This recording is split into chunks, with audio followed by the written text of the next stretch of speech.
Today we are going to learn deep learning. Deep learning is a subset of machine learning. Machine learning is a subset of artificial intelligence. Now we see what is artificial intelligence. It is a like intelligence exhibited by machines. In a definition point of view, we can say artificial intelligence is a behavioral pattern of humans or any other living entity. That means a system can think like a human, a system can understand like a human, and a system can learn like a human. This artificial intelligence contains broader range. Using this, we can build complex systems like robotics and self-driving car. Robotics can think like a human and understand like a human and learn like a human. That is called artificial intelligence. Now we see what is machine learning. Machine learning is a technique by which a computer can learn from the data without using a complex set of rules. That means a system learns from the data. Using the patterns in the data, it generates some set of rules. Using those rules, it predicts the future outputs. If the data is good, then predictions are good. If data is not good, then predictions will be failed. Suppose if I have some complex set of patterns and if I have some huge amount of data, in that case this machine learning will be failed. So because of that, deep learning has been introduced. Now we see what is deep learning. Deep learning is a technique to perform machine learning inspired by brain's neural network. It is implemented using our brain's neurons. In our brain, approximately there are 86 billion neurons are available. Suppose if we take one neuron in our brain, that neuron contains dendrite, cell body and axon. Dendrite accepts the signals, cell body process the signals and axon transmit the signals. So whenever signal comes to our brain, this dendrite accept it.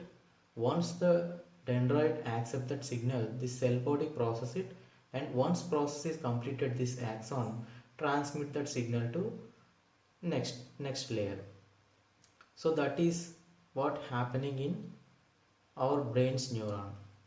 So using this concept, this deep learning has been implemented. Before discussing about deep learning architecture, we will see what happens before machine learning and what happens after machine learning. Before machine learning has been introduced, system reads the data, system reads the set of rules. These rules has to provided by programmer. So using these rules, system calculates the output and generates the output.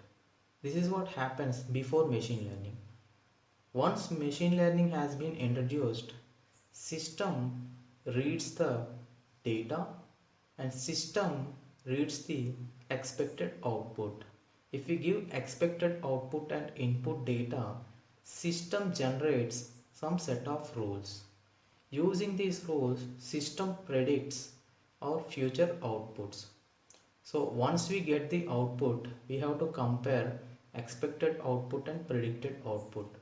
So if both are almost equal, then our model is good, our model performance is good, and also we can say our model accuracy is good.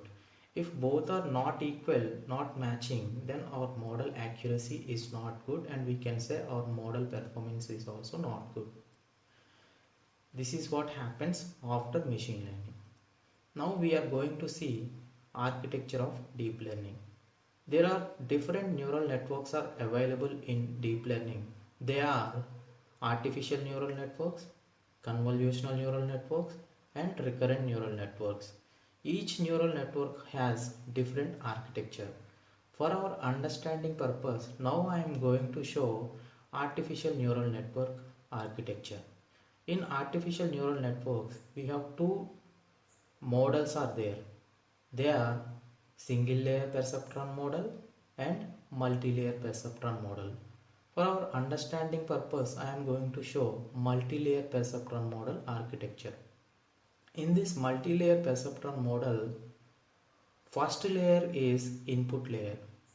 Assume I have 4 neurons are available in my input layer. This input layer accepts the data or reads the data. Suppose I have some data called x1, x2, x3 and x4. I1 neuron reads x1 data, I2 neuron reads x2 data, I3 neuron reads x3 data and I4 neuron reads x4 data. So once data is reached to input layer, this input layer processes the data. Once the process is completed, it will transmit that output data to next layer. Suppose I have two hidden layers are available in my model. They are hidden layer 1 and hidden layer 2. This hidden layer is an optional. We may have hidden layer or we may not have hidden layer. So let's assume I have two hidden layers are available in my model. So in my hidden layer 1, assume I have 3 neurons are available. They are H1, H2 and H3. So as we discussed, this input layer already processed the data. So once this input layer process is completed, it will transmit the data from input layer to hidden layer 1. So the connection between input layer and hidden layer is called as synapse.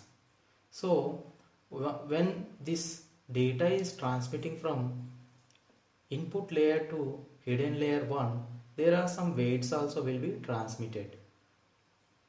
So once data is reached to hidden layer 1, same as like input layer, this hidden layer 1, again the process will be generated. Same as like input layer, this is also will process the data once again. Once the process is completed in hidden layer 1, output will be transmitted to hidden layer 2. Assume I have 3 neurons are available in my hidden layer 2.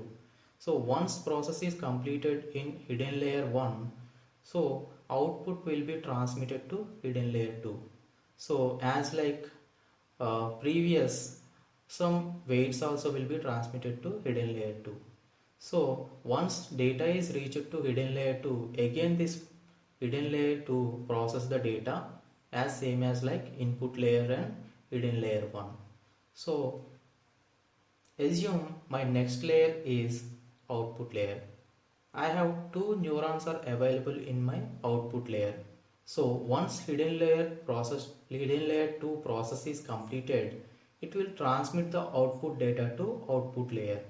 As like previous neurons, this is also will transmit some weights to output layer. So in output layer, again process will be executed same as like previous layers. So this output neuron O1 will give predicted output 1 and this output neuron O2 will give predicted output 2. So once we get the predicted outputs, we have to compare with expected outputs. If both are almost equal, then our model is good. We can say our model accuracy is good. If expected output and predicted output are not matching, then our model is failed.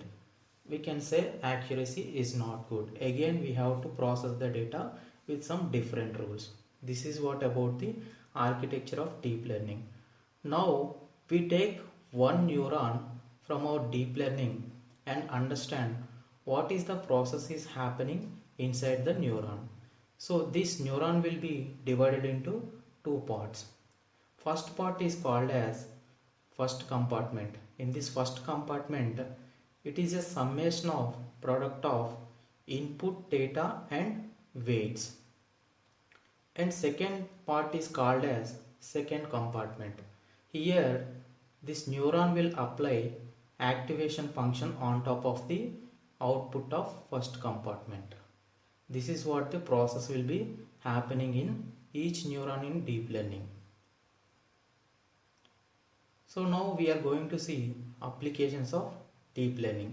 There are a couple of applications are available. They are automatic speech recognition, image recognition, visual art processing, NLP. NLP means natural language processing, drug discovery and toxicology, customer relationship management, recommendation systems, bioinformatics, medical image analysis, mobile advertising, mobile restoration, financial fraud detection, and military. These are all the applications of deep learning.